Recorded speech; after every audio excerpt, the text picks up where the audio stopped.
Unsportsmanlike conduct is a universal penalty. It applies to every sport on every level, and you know it when you see it.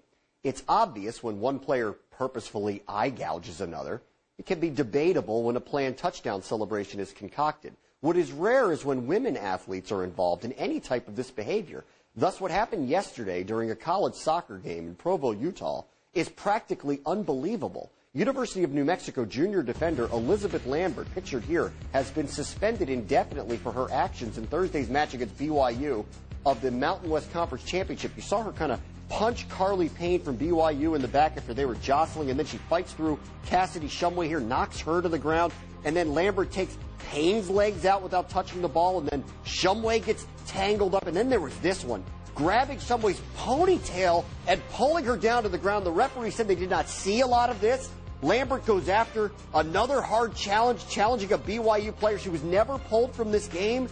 And while the BYU player's on the ground, the ball gets kicked into her face. It looked almost purposefully. Finally, the refs step in. There's a yellow card. There's more rough stuff as Lambert and Payne going at it again. A hard challenge on the ball. A couple of punches thrown in. BYU won the game 1-0. And today, with all of this attention, the University of New Mexico player Lambert put out this statement. I am deeply and wholeheartedly regretful for my actions. My actions were uncalled for. I let my emotions get the best of me in a heated situation. I take full responsibility for my actions and accept any punishment felt necessary from the coaching staff and the UNM administration. And Jared Lloyd is a correspondent for the Deseret News. He's been following this story for us. Did anything precipitate her actions yesterday that we did not see during that highlight reel? Well, I think what you have to look at, Bram, is the fact that this was a physical game the entire time. BYU has a team that likes to move up and down the field, lots of connections, lots of passing, and New Mexico tried to stymie that with physical play, and so they were being physical, but that is not an excuse for going as far as Elizabeth Lambert did on a couple of those plays. Where were the refs in all of this? Why did it take them so long to intervene?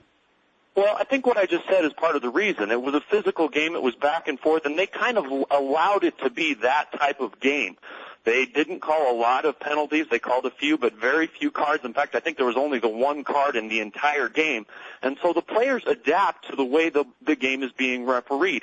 And on a couple of those plays, they definitely missed very important calls. I think if the referee sees that hair pull, then that's an automatic red card and she's gone. Jared, let's get some perspective on this as well. Is there some history between these two teams leading into this matchup?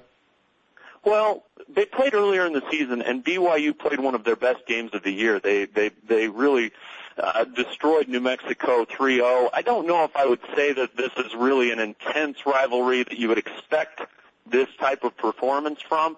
But this was a New Mexico team that was facing elimination. They wanted to come out and prove that they could play on the same field with BYU, and the way they were going to do that was by being physical.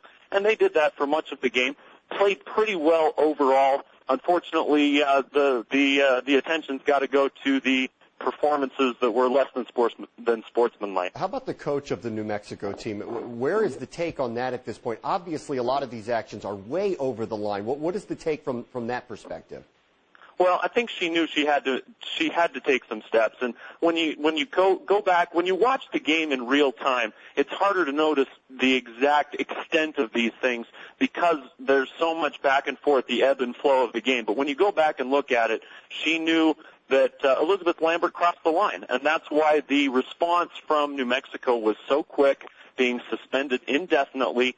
They did that just this morning. The conference has come out and said that they're satisfied with that as far as that particular incident goes, but they're going to continue to look at the game as a whole and see if there's anything else that needs to be done. And the player Lambert herself, Elizabeth Lambert, had there been anything like this in past matches where she had played to that extent?